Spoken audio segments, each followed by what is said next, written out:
আসসালামু আলাইকুম। সম্ভাবনা আছে অর্থে আমরা লাইকলি টু এর পরে বারবের প্রেজেন্ট ফর্ম ব্যবহার করি। এক্ষেত্রে সম্ভাবনা আছে অর্থে আমরা এমিজারের একটি এবং তারপরে লাইকলি টু এবং তারপরে বারবের প্রেজেন্ট ফর্ম ব্যবহার করে থাকি।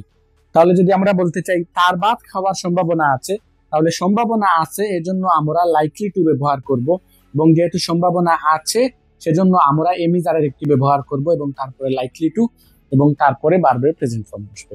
একইভাবে আমার ফুটবল খেলার সম্ভাবনা আছে, তাহলে যেহেতু সম্ভাবনা বোঝাচ্ছে আমরা লাইকলি টু ব্যবহার করব, এবং যেহেতু সম্ভাবনা আছে আমরা এমিজারের একটি ব্যবহার করব। তার পরীক্ষায় পাশ করার সম্ভাবনা আছে, যেহেতু সম্ভাবনা বোঝাচ্ছে আমরা লাইকলি টু ব্যবহার করব এবং তারপরে বারবার প্রেজেন্ট ফর্ম ব্যবহার করব, এবং যেহেতু সম্ভাবনা আছে এটা বর্তমান বোঝাচ্ছে যে বর্তমানে সম্ভাবনা আছে, এজন্য আমরা এমিজারের একটি ব্যবহার করব। তাহলে আমি এই বাক্যগুলো ট্রান্সলেশন করি। তার ভাত খাওয়ার সম্ভাবনা আছে, তাহলে he is likely to eat rice. আমার ফুটবল খেলার সম্ভাবনা আছে, তাহলে I am likely to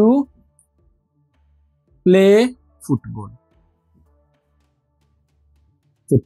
তার পরীক্ষায় পাশ করার সম্ভাবনা আছে, তাহলে he is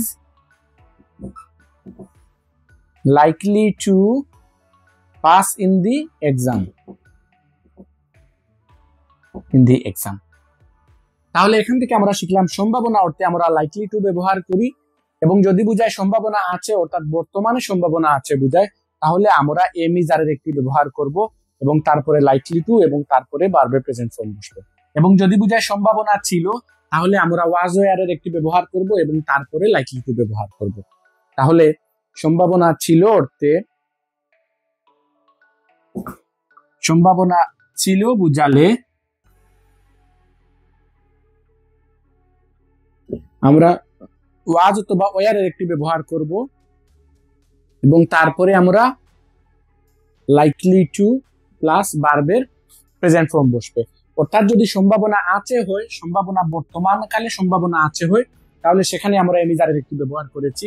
আর যদিও সম্ভাবনা ছিল সেরকম অর্থে আমরা ওয়াজ ওয়ারের একটি ব্যবহার করব, যেহেতু এটা পাস্টে চলে গেছে সেজন্য আমরা পাস্টের অক্সিলারি নিয়ে আসবো ওয়াজ এবং ওয়ার, এবং তারপরে লাইকলি টু এবং তারপরে ভার্বের প্রেজেন্ট ফর্ম। তো আমি এখানে কয়েকটি উদাহরণ লিখেছি। আমার বাজারে যাওয়ার সম্ভাবনা ছিল, যেহেতু সম্ভাবনা বুঝাচ্ছে আমরা লাইকলি টু ব্যবহার করব, এবং যেহেতু সম্ভাবনা ছিল বুঝাচ্ছে সেজন্য আমরা ওয়াজ ওয়ারের একটি নিয়ে আসবো এবং তারপরে লাইকলি টু এবং তারপরে ভার্বের প্রেজেন্ট ফর্ম। একইভাবে রহিমের তোমার সাথে দেখা করার সম্ভাবনা ছিল, সম্ভাবনা আছে সেজন্য আমরা লাইকলি টু ব্যবহার করব, এবং যেহেতু সম্ভাবনা ছিল বুঝাচ্ছে সেজন্য আমরা ওয়াজ ওয়ারের একটি ব্যবহার করব।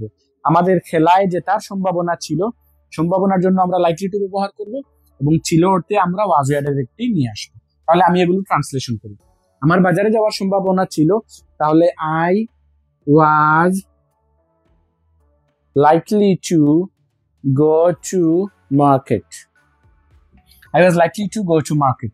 রহিমের তোমার সাথে দেখা করার সম্ভাবনা ছিল, তাহলে রহিম ওয়াজ লাইকলি টু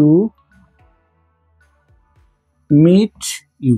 মিটের পরে উইথ বসে না, মিটের পরে উইথের কোনো প্রয়োজন নেই, এটা আপনারা শিখে রাখতে পারেন যে মিটের পরে উইথ বসে, উইথ বসে না, মিটের পরে উইথ বসে না, মিটের পরে উইথের কোনো প্রয়োজন নেই। মিট উঠতেই হচ্ছে কারো সাথে সাক্ষাৎ করা, সেখানে উইথকে এক্সট্রা ব্যবহার করার কোনো প্রয়োজন নেই। তাহলে Rahim was likely to meet you, রহিমের তোমার সাথে দেখা করার সম্ভাবনা ছিল। আমাদের খেলায় জেতার সম্ভাবনা ছিল, তাহলে আমাদের এখানে আমরা ব্যবহার করব কি উই, তাহলে we were likely to win the match. আমাদের খেলায় জেতার সম্ভাবনা ছিল। তো আজকের এই ভিডিওতে আমরা শিখলাম লাইকলি টু দ্বারা বোঝাচ্ছে কোনো জিনিসের সম্ভাবনা, যদি বোঝা যায় যে সম্ভাবনাটা বর্তমানে আছে, এখন কারো কোনো কিছু করার সম্ভাবনা আছে, হবার সম্ভাবনা আছে, এরকম বুঝালে আমরা এমিজারের একটি ব্যবহার করি এবং তারপরে লাইকলি টু এবং তারপরে ভার্বের প্রেজেন্ট ফর্ম বসাই। এবং অতীতকালে কারো কোনো জিনিস করার সম্ভাবনা ছিল হলে আমরা সম্ভাবনার জন্য লাইকলি টু ব্যবহার করি, এবং যেহেতু সম্ভাবনা ছিল বোঝাচ্ছে তাই আমরা পাস্ট টেন্সের সাহায্যকারী ভার্ব ওয়াজ এবং ওয়ার ব্যবহার করে ইংরেজি বাক্য তৈরি করে থাকি। আমি স্ক্রিনে কয়েকটি বাক্য দিয়ে যাব, আপনারা সেগুলো ট্রান্সলেশন করে কমেন্ট সেকশনে দিয়ে যান, যে নিয়মগুলো আপনাদের প্র্যাকটিস হয়ে যায়। Thanks for watching, see you in the next video.